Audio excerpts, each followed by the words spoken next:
Hello everyone, আসসালামু আলাইকুম। ধর্ষণ একটি সামাজিক ব্যাধি যা শুধু আইন দিয়ে নির্মূল করা সম্ভব নয়, একে প্রতিরোধ করতে হবে সামাজিক ও পারিবারিকভাবে। নারী, তোমরা আশরাফুল মাকলুকাত হয়ে কি করতেছ? নিজেই নিজেকে প্রদর্শন, সস্তা আর ভোগের সামগ্রী বানাচ্ছ। উঠতি বয়সী একটা ছেলের সাথে পরিবারকে না জানিয়ে বাইকে ঘুরতেছ, তার কাছ থেকে বিভিন্ন উপহার সামগ্রী নিচ্ছ, খাচ্ছ, মোবাইলে কথা বলে ছেলে টাকা নষ্ট করছো, তাকে আশা দিচ্ছ, আশায় ঘোরাচ্ছ, বিয়ের প্রলোভনে তার সাথে অসামাজিক কার্যকলাপে লিপ্ত হচ্ছ, নিজেই তো নষ্ট হচ্ছ। ফেসবুকে ঢুকলেই নষ্ট টিকটক ভিডিও, রিলস, এমনকি নষ্ট নারীও দেখা যায়।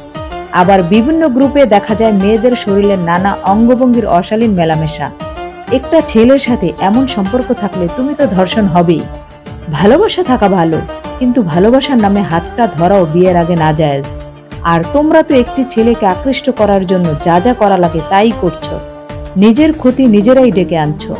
নারীরা ছোট পোশাক পরে, বুকে ওড়না নাই, ছেলেদের সাথে উচ্চে স্বরে অশালীন আচরণ করে তাদের হিংস্রতা বাড়ায়। আরেকটা হলো অভিভাবকদের অসচেতনতা, ছেলেমেয়েদের পারিবারিক শিক্ষার অভাব। 6-7-এ থাকতেই হাতে টাচ মোবাইল পাচ্ছে, মোবাইলে আগে থাকতেই সব অভিজ্ঞতা নিয়ে নিচ্ছে। ছেলে মেয়েদের উচ্ছৃঙ্খল চলাফেরাও ধর্ষণের পর্যায়ে নিয়ে যায়। এই পৃথিবীতে ছোট বাচ্চারা যে ধর্ষণ হয়, সেটা একটা খুব দুঃখজনক ও মর্মান্তিক ঘটনা। অচেনা মানুষও ধর্ষণ হতে পারে যদি সে সচেতন না হয়। স্কুল পড়ুয়াই হোক, বোরকা পরিহিতা নারীই হোক, কিংবা গৃহবধূই হোক, ধর্ষণের পেছনে তাদের কোনো না কোনো যোগসূত্র আছে।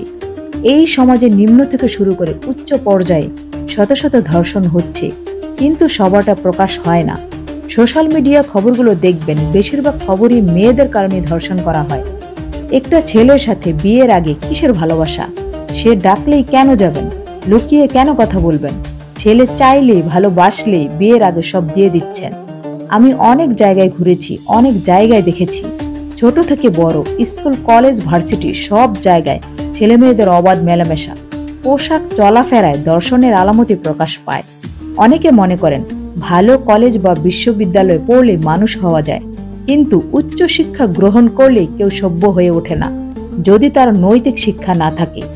একজন সত্যিকারের মানুষ হতে হলে তার মধ্যে নৈতিকতা, মানবিকতা ও আত্মসংযম থাকা জরুরি। আর এর জন্য প্রয়োজন পারিবারিক ও ধর্মীয় শিক্ষার সঠিক চর্চা।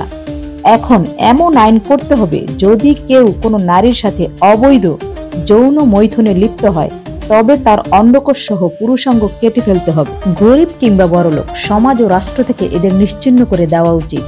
আবার এমন ঘটনাও ঘটে থাকে যে নারীকে যৌন ও বাচ্চা উৎপাদনের যন্ত্র বানিয়ে পুরুষতান্ত্রিক আধিপত্য বিস্তারের লড়াই নারীদের বারবার পিছিয়ে দিচ্ছে।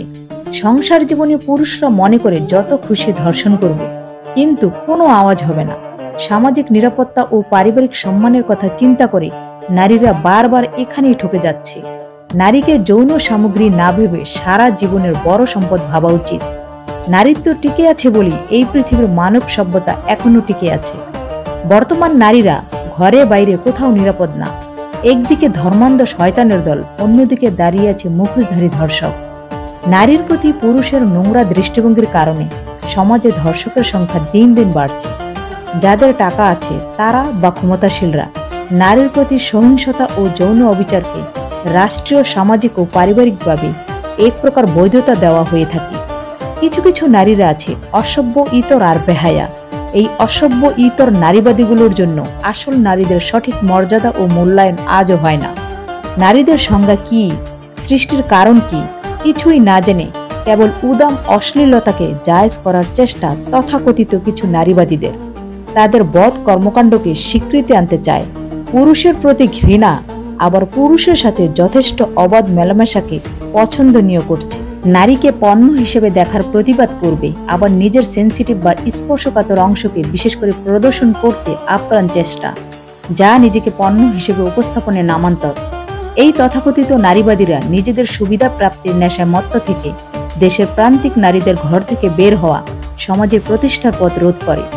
এর জন্য ভালো নারীর মেধা, যোগ্যতা, পরিশ্রম ও তীব্র সংগ্রাম মূল্যায়িত হয় না। এসব নারীরা প্রীতিলতা হতে চায় না, বেগম রোকেয়া হতে চায় না। এরা নারীর স্বাধীনতার নামে চায় শরীর প্রদর্শন, অবাধ যৌনাচার। নারীর জন্য নিরাপদ চলাফেরা এখন সময়ের দাবি। এদের অভিভাবকরা কি শ্রেণীর তা বোধে আসে না। তবে তাদেরও সচেতন থাকা উচিত। কোনো ধর্মই ধর্ষণকে সমর্থন করে না। অনেক সমাজে ধর্ষককে কঠোরভাবে শাস্তি দেওয়া হয় না, বরং এটি নিয়ে উপহাস করে। এর ফলে অপরাধ আরও বেড়ে যায়। ধর্ষণের শিকার হওয়া নারীরা সামাজিক লজ্জা, ভয় ও হুমকির কারণে অনেক সময় ন্যায় বিচারের জন্য এগিয়ে আসতে ভয় পায়, যা অপরাধীদের আরও সাহসী করে তোলে। ধর্ষিতা যাতে ভয় ছাড়া অভিযোগ জানাতে পারে, তার জন্য আইন ও সমাজকে সহযোগী হতে হবে। সমাজে যদি আইন শক্তিশালী করা যায়, মানুষের দৃষ্টিভঙ্গি পরিবর্তন করতে পারা যায়, তাহলে এই ভয়ঙ্কর অপরাধ কমিয়ে আনা সম্ভব। নারী পুরুষ নির্বিশেষে সম্মান ও নিরাপত্তা নিশ্চিত করলেই আমরা একটি সুস্থ সমাজ গড়ে তুলতে পারব।